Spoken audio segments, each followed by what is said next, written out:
India वो India नहीं रहा जिसको ये स्नेक चार्मर कह के और हमारी हंसी मजाक उड़ा करके और डबल स्टैंडर्ड दिखा करके ये दुनिया को चला सकते थे। अमेरिका में भी भारतीय खुफिया एजेंसी रॉ सिखों की टारगेट किलिंग का मंसूबा बना रही है। श्रीलंका भी इंडिया के गीतकार है, भूटान भी, नेपाल भी, अफगानिस्तान भी और बांग्लादेश ऑलरेडी अभी उनको। I think India's response has been unequivocal and also firm. We support India on that. और अब रशिया ने बड़ी स्टेटमेंट दी है। उन्होंने ये बोला है कि कनाडा, उन्होंने डिमांड की है कि Canada apology has lost it. आज उनके साथ वेस्ट नहीं खड़ा होने वाला है। आज उन्होंने एक और हराकिरी की है कि कोई नाजी जो था, नाजी, उसको कैनेडियन पार्लियामेंट में बुला के उसकी फेलिसिटेशन करवा दी। भारत की चारों agencies NIA, raw, ATS and IB, ये चारों की चारों मिलके एक मुट्ठी बन के इन सब के ऊपर ताबड़तोड़ बरसने वाली हैं। कोई साथ खड़े को तैयार नहीं है उसके। Nobody is wanting to stand with him. Bharat का नेतृत्व प्रधानमंत्री मोदी कर रहे हैं। The man is phenomenal, courageous, अपनी बात रखने वाला, जिसको कहते हैं कि बिना लाग लपेट के अपनी बात रखने वाला, भारत के इंटरेस्ट को 1 इंच न छोड़ने वाला और भारत की बात को मुखरता से विश्व पटल पे रखने वाला आदमी मोदी है। वो डर का साम्राज्य जिससे ये अपना आतंक का साम्राज्य चला रहे हैं, इस समय इनको डर लगना चाहिए। ऐसी परिस्थितियां इंडिया इस समय क्रिएट कर रहा है। And that is what I love about Modi, is he has this cunning nag of catching the bull by the. Yeah, we have always suffered, and some of the terrorists have found safe haven in Canada. Canadian Prime Minister has this way of just coming out with some outrageous allegations without any supporting proof. The same thing they did for Sri Lanka. India वो India नहीं रहा जिसको ये snake charmer कह के और हमारी हंसी मजाक उड़ा करके और डबल स्टैंडर्ड दिखा करके ये दुनिया को चला सकते थे। इंडिया वो इंडिया नहीं रहा जिसको ये स्नेक चार्मर कह के और हमारी हंसी मजाक उड़ा करके और डबल स्टैंडर्ड दिखा करके ये दुनिया को चला सकते थे। आज का भारत रिसर्जेंट भारत है, रेजिलिएंट भारत है, कॉन्फिडेंट भारत है और सबसे बड़ी बात ये जिसे कहते हैं ना कि एक्टिव भारत है। ये अपने कंसर्न्स और अपनी बातों को उठाना चाहता है और ये भारत का एक सौभाग्य है कि इतने when India is standing at the cusp of inflection point of its history, उस समय भारत का नेतृत्व प्रधानमंत्री मोदी कर रहे हैं।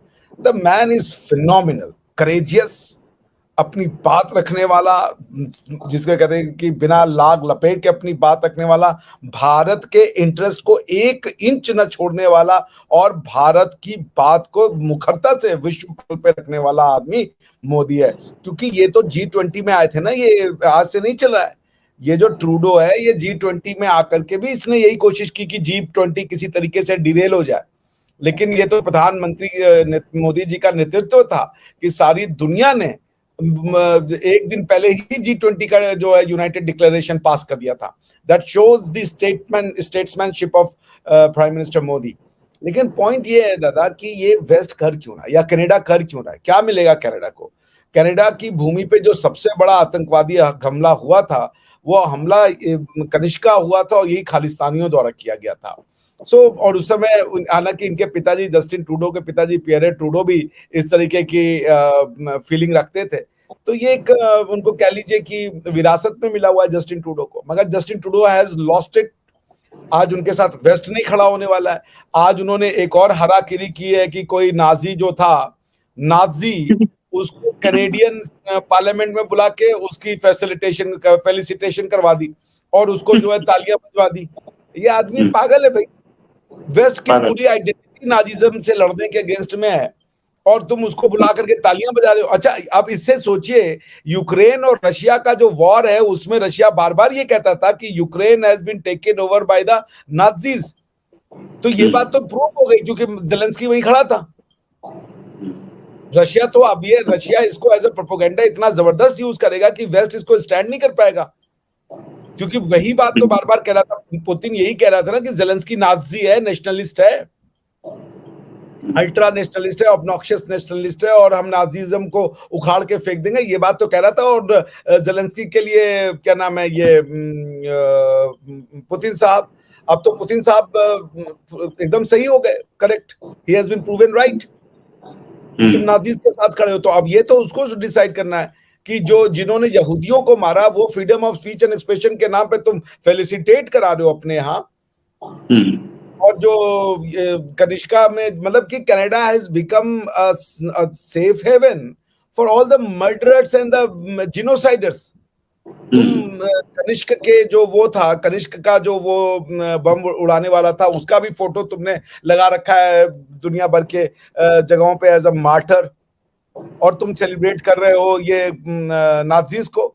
Sir, my always question is, there are diplomatic tensions between Canada and India that is ongoing because of Trudeau's allegation, which India has obviously rejected. What will you say on that and on India's response, since we know that Sri Lanka has too suffered from various forms of terrorism in the last decade? Yeah, we have always suffered, and some of the terrorists have found safe haven in Canada. Canadian Prime Minister has this way of just coming out with some outrageous allegations without any supporting proof. The same thing they did for Sri Lanka. A terrible, total lie about saying that Sri Lanka had a genocide. Everybody knows there was no genocide in our country. And I saw yesterday he had gone and given a rousing welcome to somebody who have associated with the Nazis in the past on the Second World War. So this is questionable, and we have dealt it in the past. We have categorically rejected those outrageous allegations. So I'm not surprised that sometime Prime Minister Trudeau comes out with outrageous, unsubstantiated allegations. The India-Canada relationship. I'm asking this question because the Canadian Prime Minister had also made certain remarks regarding which Sri Lanka saw as internal affairs. So what do you make out of the current situation between India and Canada in the backdrop of what Canada has been doing when it comes to Sri Lanka? I think India's response has been unequivocal and also firm and direct. And I think as far as we are concerned, I mean, we support India on that. Having said that, also, I mean, in my lifetime, now I'm 60 years old, 40 years of my life we have spent facing various forms of terrorism in Sri Lanka. I have lost many friends, colleagues to terrorism. We have all lost, I mean, many Sri Lankans have died to terrorism. So therefore, I mean, our position on these matters, I think, is very clear, because we have endured and we have suffered. And as a country that has gone through that, I mean, tolerance for terrorism is zero tolerance.